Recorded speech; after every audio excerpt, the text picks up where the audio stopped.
আপুনি এইটো কথা ইমাজিন কৰকচোন যে আপুনি এটা হাঁহ চুৰ কৰিলে আৰু সেই হাঁহ চুৰ কৰাৰ বাবদ আপোনাৰ শাস্তি কি হ'ব পাৰে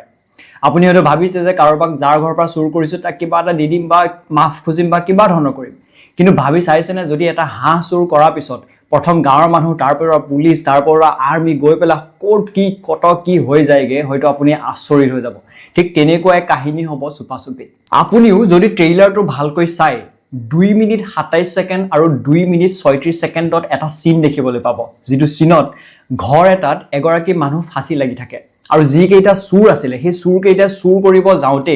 সেই ঘৰটো ধৰা পৰে আৰু ধৰা পৰোতে সেই ঘৰটো মানুহে ঘেৰাও কৰে আৰু যেতিয়াই ঘৰটো ঘেৰাও কৰে তেওঁলোকে ভাবে যে সিহঁতে সেই মানুহগৰাকী হয়তো হত্যা কৰিছে আৰু তাৰ সেইখন সময়তে যেতিয়া মানুহে তেওঁলোকক কয় যে তহঁতে কিয় এনেকুৱা কৰিলি বুলি তেতিয়াই সিহঁতে আমুক ধৰি পেলাই জংঘললৈ পলাই যায় এতিয়া এইটো চাবলগীয়া হ'ব যে সিহঁতে কেনেকৈ নিজকে নিৰ্দোষী বুলি প্ৰমাণ কৰিব কাৰণ তেওঁলোকে তো হত্যা কৰা নাছিলে তেওঁলোকে হাঁহে চুৰ কৰিবলৈ গৈছে সেইটো সিনেমাখনত হয়তো চাবলগীয়া এটা থ্ৰিল হ'ব মুঠতে সিনেমাখন হাঁহি ধেমালি প্ৰেম পিৰিতি থ্ৰিল সকলোবোৰ হয়তো আমি দেখিবলৈ পাম আপোনালোকে উপভোগ কৰিবলৈ পাব উৰ্মিলা বৌক ট্ৰেইলাৰটো দেখুৱাৰ পৰা উৰ্মিলা বৌক চৰিত্ৰহীনা বুলি কোৱালৈকে এইটো জানিব পৰা গৈছে যে উৰ্মিলা বৌৰ ক্যাৰেক্টাৰটো বহুতে বেছি হয়তো চ্যালেঞ্জিং ক্যাৰেক্টাৰ হ'ব এই সিনেমাখনত যেনেকৈ এখন গাঁৱত নিভাজ এটা গাঁৱৰ সোৱাদ থাকে সেই তেনেকুৱা ধৰণৰ সোৱাদ এই সিনেমাখনত দিবলৈ চেষ্টা কৰিছে যেনেকৈ গাঁৱৰ বুকা পানী সেই ৰাস্তাই হওক আমি যে আগতে গা ধোৱা ঘৰত সেই কলৰ পটুৱা দি থওঁ সেই ঢকুৱা দি থওঁ তেনেকুৱা ধৰণৰ যিবোৰ সিন বা বুকা পানীৰ সিনেই হওক আমি দেখিবলৈ পাইছো যে এক নিভাজ গাঁৱৰ সেই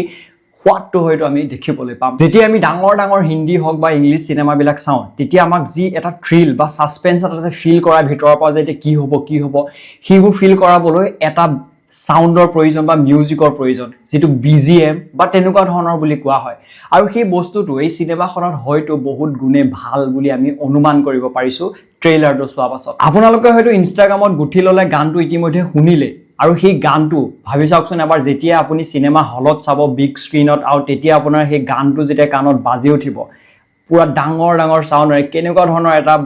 মনত এটা সুখ এটা পাব আপুনি যেতিয়া চুপা চুপিখন ৰিলিজ হৈছিল ওয়েব সিৰিজ হিচাপে ইউটিউবত তেতিয়া প্ৰত্যেকটো ক্যাৰেক্টাৰকে প্ৰত্যেকটো এপিসোডত এটা পৰ্যায়ত ইন্ট্ৰোডিউস কৰোৱা হৈছিল কিন্তু যেহেতু এখন সিনেমা 2.5 ঘণ্টাৰ সিনেমা হ'ব গতিকে সিনেমাখনত কেনে ধৰণে গুটেবোৰ ক্যাৰেক্টাৰক সামৰি সেই ওয়েব সিৰিজৰ নিচিনা এটা সোৱাদ আমাক দিব পাৰে হেয়া হয়তো লক্ষণীয় হ'ব আৰু আমি সিনেমা হলত চোৱাৰ পিছতে গম পাম 12 জুনত যে এই সিনেমাখনে আমাৰ মনত সেই যে ওয়েব সিৰিজৰ সোৱাদ আছে হেতু সোৱাদ আকো দিবলৈ সক্ষম হ'ব নে নহয় আপুনি সিনেমাখন চাবলৈ যাব নে না যায় কমেন্ট কৰিবলৈ নাপাহৰিব আমাৰ ফালৰ পৰা এটা সৰু প্ৰয়াস আছিল আপোনালোকলৈ এই ট্ৰেইলাৰটোৰ এটা সৰু ৰিভিউ দিয়াৰ পুনৰ এটি নতুন ভিডিঅ'ৰ সৈতে লগ হ'ম তেতিয়ালৈকে POV চাবলৈ নাপাহৰিব